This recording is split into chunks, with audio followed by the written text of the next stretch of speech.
সাবেক CEC Nurul হুদাকে mob জাস্টিসের নামে জুতাপেটা করা অগ্রহণযোগ্য। মুক্তিযোদ্ধাকে লাঞ্ছিত করার ঘটনায় জড়িতদের আইনের আওতায় আনা হবে জানিয়েছেন স্বরাষ্ট্র উপদেষ্টা। এবং জনদুর্ভোগ সৃষ্টি করতে পারে এমন কর্মকাণ্ডের বিরুদ্ধে সেনাবাহিনী কঠোর পদক্ষেপ গ্রহণ করবে। আপনারা যে মব জাস্টিসের ঘটনা দেখেছেন সেটা আমাদের সবাইকে মর্মাহত করেছে। আমরা বাংলাদেশে ক্লিয়ারলি বলতে চাই, এখানে কোনো রকম মব জাস্টিস, কোনো রকম আইন নিজের হাতে তুলে নেওয়া, গণপিটুনি দেওয়া, এগুলি কোনোভাবেই অ্যাকসেপ্ট করা হবে না। মুক্তিযোদ্ধার গলায় দুটো মালা পরানো মানে এটা জাতির জন্য একটা কলঙ্ক। একটা মালা, কিন্তু সেটা ছিল না ফুলের, বরং জুতা দিয়ে তৈরি। আর সেই অপমানজনক মালা গলায় পরে দাঁড়িয়ে থাকতে হয়েছিল বাংলাদেশের এক সাবেক নির্বাচন কমিশনারকে, একজন সম্মানিত নাগরিক যিনি একসময় দেশের গণতন্ত্রের গুরুত্বপূর্ণ দায়িত্ব পালন করেছেন। ঘটনাটি ঘটার সঙ্গে সঙ্গেই তা রেকর্ড করে ছড়িয়ে দেওয়া হয় সামাজিক মাধ্যমে। মুহূর্তেই ভাইরাল। ফেসবুক, ইউটিউব, টিকটক সবখানে ঘুরতে থাকে সেই লজ্জাজনক দৃশ্য। কেউ ভিডিও করল, কেউ কমেন্টে গালাগালি ছড়ালো, আবার কেউ শুধু হেসে শেয়ার করল।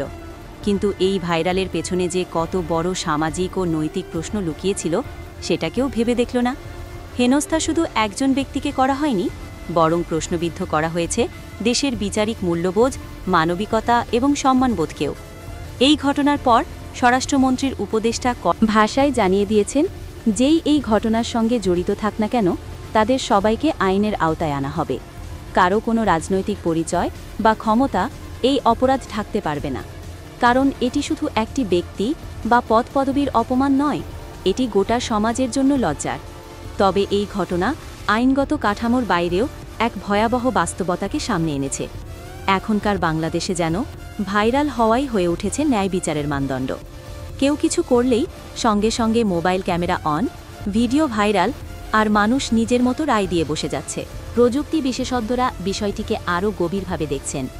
AI, algorithm, auto editing tools এবং সোশ্যাল মিডিয়ার রিয়েল টাইম মনিটরিং আজকে বিচার ব্যবস্থার পাশাপাশি আরেকটা ভার্চুয়াল আদালত তৈরি করেছে, যেটা অনেক সময় বাস্তব আদালতের আগে রায় দিয়ে দেয়।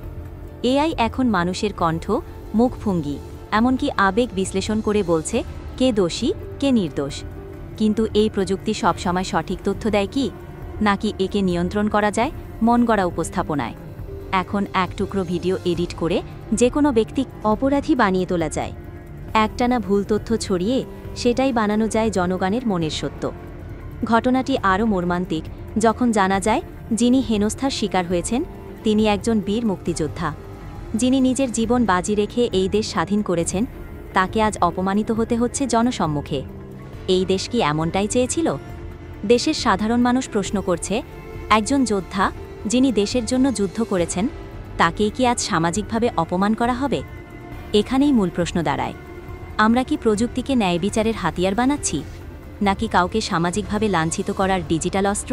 স্বরাষ্ট্র উপদেষ্টার বক্তব্যে স্পষ্ট যে সরকার বিষয়টি গুরুত্ব দিয়ে দেখছে, কিন্তু সাধারণ মানুষের মনে সন্দেহ থেকেই যায়। এই ঘটনার বিচার আদৌ হবে তো, নাকি এটি অন্য অনেক ভাইরাল ঘটনার মতো ধামাচাপা পড়ে যাবে? এই প্রশ্নের উত্তর প্রযুক্তি নয়, আমাদের মানবিক চেতনা আর বিচারিক সততার মাঝেই লুকিয়ে আছে। এখনকার যুগে প্রতিটি ভিডিও, প্রতিটি ক্যামেরাবন্দি মুহূর্ত শুধু ডকুমেন্ট নয়, হয়ে উঠেছে সামাজিক বিবেকের আদালত। কিন্তু এই ভার্চুয়াল আদালতে আমরা কি সত্য যাচাই করি, নাকি লাইক, কমেন্ট, শেয়ারের চাপে পড়ে আমরা নিজেরাই ভুল সিদ্ধান্ত নিয়ে ফেলি?